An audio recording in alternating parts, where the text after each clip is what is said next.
దేవునికి స్తోత్రములు. ప్రభువునందు ప్రియమైన సహోదరి సహోదరులారా, మరోసారి దేవుని వాక్యాన్ని ధ్యానించుటకు దేవుడు మనకిచ్చిన గొప్ప అవకాశాన్ని బట్టి దేవుని స్తుతిద్దాం. ప్రియ సహోదర సహోదరి, 1 కొరింథీయులకు రాసిన పత్రిక 13వ అధ్యాయము 13వ వచనంలో మనం చూస్తే, విశ్వాసము, నిరీక్షణ, ప్రేమ, ఈ 3 నిలుచున్న వీటిలో శ్రేష్టమైనది ప్రేమే. చూడండి, విశ్వాసము, నిరీక్షణ, ప్రేమ, ఈ 3లో శ్రేష్టమైనది ప్రేమయే. పౌలు అంటున్నాడు, ప్రేమ లేకపోతే వ్యర్థుడనే అన్నాడు. కాబట్టి ప్రేమ కలిగి ఉంటకు ప్రయాసపడండి. ఒకని ఎడల ఒకని ప్రేమ కలిగి ఉండాలి. కాబట్టి ఈ రోజున ప్రేమ అనేది అనేక మందిలో ప్రేమ చల్లారిపోతూ ఉంది. కుటుంబాల్లో ఒకరి ఎడల ఒకరికి ప్రేమ చల్లారిపోతూ ఉంది. కాబట్టి ప్రేమ లేకపోతే మనం ఎంత భక్తి చేసినా అది వ్యర్థమే. కాబట్టి ఆత్మఫలాన్ని మనం చూస్తే, ఆత్మఫలం అంటే గలతీయులకు రాసిన పత్రికలో మనం 5వ అధ్యాయంలో 22వ వచనంలో చూస్తే, అయితే ఆత్మ ఫలమేమనగా ప్రేమ, సంతోషము, సమాధానము, దీర్ఘశాంతము, దయాళత్వము, మంచితనము, విశ్వాసము, సాత్వికము, ఆశా నిగ్రహము. ఎందుకంటే ఫలాలనే కాదు, ఒక్కటే ఫలం. ప్రేమలో ఉన్నటువంటి ఫలాలు ఎన్ని కూడా. కాబట్టి ప్రియ సహోదర సహోదరి, ప్రేమ అనేది అన్నిటిని కూడా తాలుకుంటుంది, అన్నిటినీ సహిస్తుంది, అన్నిటిని ఓర్చుకుంటుంది. కాబట్టి ప్రేమ కలిగి ఉంటకు ప్రయాసపడండి అన్నాడు. ఒకని ఎడల ఒకరి ప్రేమ కలిగి ఉండాలి. చూడండి, ఒక ఆత్మీయుడికి ఉన్న లక్షణం ఏంటంటే, ఇతరుల యొక్క దేవుని యొక్క మార్గంలో నడిపించే ఆ ప్రేమ కలిగి ఉండాలి. నశించిపోయే వారి పట్ల భారము కలిగిన వ్యక్తిగా, ఇతరుల పట్ల నువ్వు ప్రేమ కలిగి ఉంటే వారిని దేవుని దగ్గరికి నడిపించే వ్యక్తిగా నీవు ఉంటావు. ప్రేమ లేకపోతే మనం ఎన్ని చేసినా కూడా వ్యర్థమే. నువ్వు ఎంత చక్కని పాటగాడవచ్చు, లేకపోతే చక్కగా వాక్యాన్ని బోధించవచ్చు, లేకపోతే ప్రార్థన చేయొచ్చు. ఎన్ని చేసినప్పుడు కూడా ప్రార్థన ప్రేమ లేకపోతే వ్యర్థమే. కాబట్టి ఎన్ని కానుకలు మనం దేవునికి ఇవ్వచ్చు, దేవుని విషయంలో ఎన్నో విషయాల్లో నువ్వు సహకారంగా ఉండొచ్చు, కానీ ప్రేమ లేకోకుండా నువ్వు ఎన్ని చేసినప్పుడు కూడా అది వ్యర్థమైంది. కాబట్టి కుటుంబంలో చూస్తే భార్యాభర్తల మధ్య కూడా ఒకని ఎడల ఒకడు ప్రేమ కలిగి అనురాగం కలిగి ఉండమని దేవుని వాక్యం సెలవిస్తుంది. మరి కుటుంబంలో భార్యాభర్తల మధ్య ప్రేమ లేకోకుండా, మరి ఒకరి మధ్య ఒకరు సహించే మనసు లేకపోతే అది ప్రేమ లేనట్లే. కొంచెం ఓర్చుకోలేని పరిస్థితుల్లో ఉంటే, నువ్వు ప్రేమ కలిగి ఉంటే నువ్వు ప్రతి విషయంలో కూడా ఓర్చుకుంటావు, సహిస్తావు. ఈరోజు నా చిన్న చిన్న విషయాల్లోనే సహించలేక, ఓర్చుకోలేక, ఒకరి మీద ఒకరికి ద్వేషము, ఒకరి మీద ఒకరి యొక్క కక్ష, ఒకరి మీద ఒక భేదాభిప్రాయాలు రావడానికి కారణం ఏంటో తెలుసా? ప్రేమ లేకపోవటమే.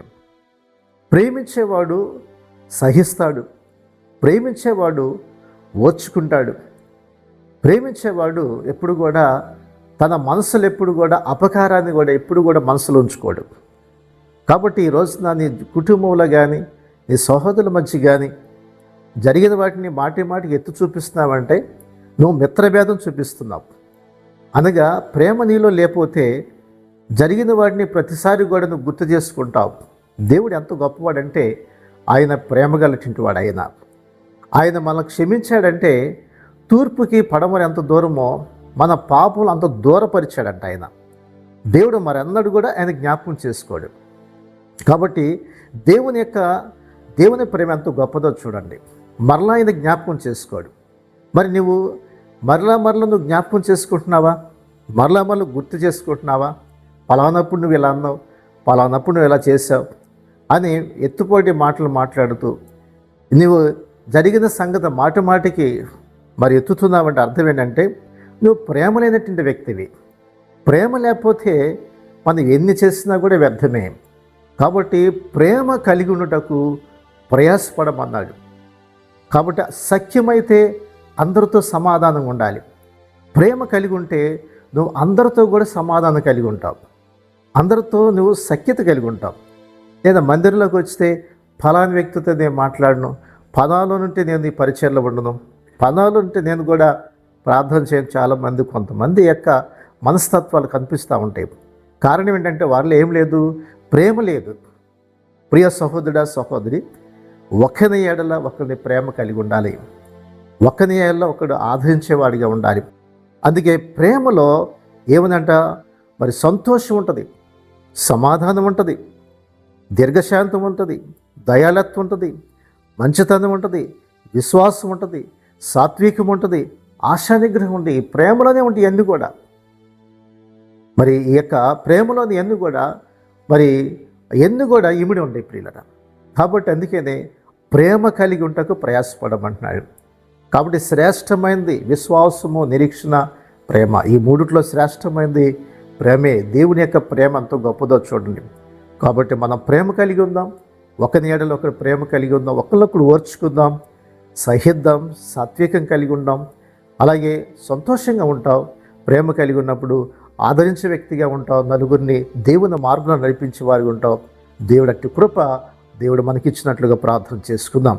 పరిశుద్ధుడా, ప్రేమ గల తండ్రి, గొప్ప దేవాన్ని కొన్నాళ్ళు ఈ సమయం మందు ఈ వాక్యాన్ని విన్నా మా ప్రియ సహోదరులందరినీ కొరకు ప్రార్థిస్తున్నాం. ప్రేమ కలిగి ఉంటకు ప్రయాసపడమని సెలవిచ్చున్నాం. ప్రతి ఒక్కరు కూడా క్రీస్తు ప్రేమను కలిగి ఇతరులను నాయన నీ సన్నిధి నడిపించేవారుగా, ఒకరి ఏడలో ఒకరు సహించుకునేవారుగా, ఓర్చుకునేవారుగా, దేవా తండ్రి దయాలత్వం కలిగి, మంచితనాన్ని కలిగి, సంతోషంతో నిన్ను వెంబడించేవారుగా సహాయం చేయండి. ప్రతి కుటుంబాల్లో శాంతి, సమాధానం, దీవెన, ఆశీర్వాదాలు దయచేయమని యేసయ్య నామమున అడుగుచున్నాం తండ్రి. ఆమేన్.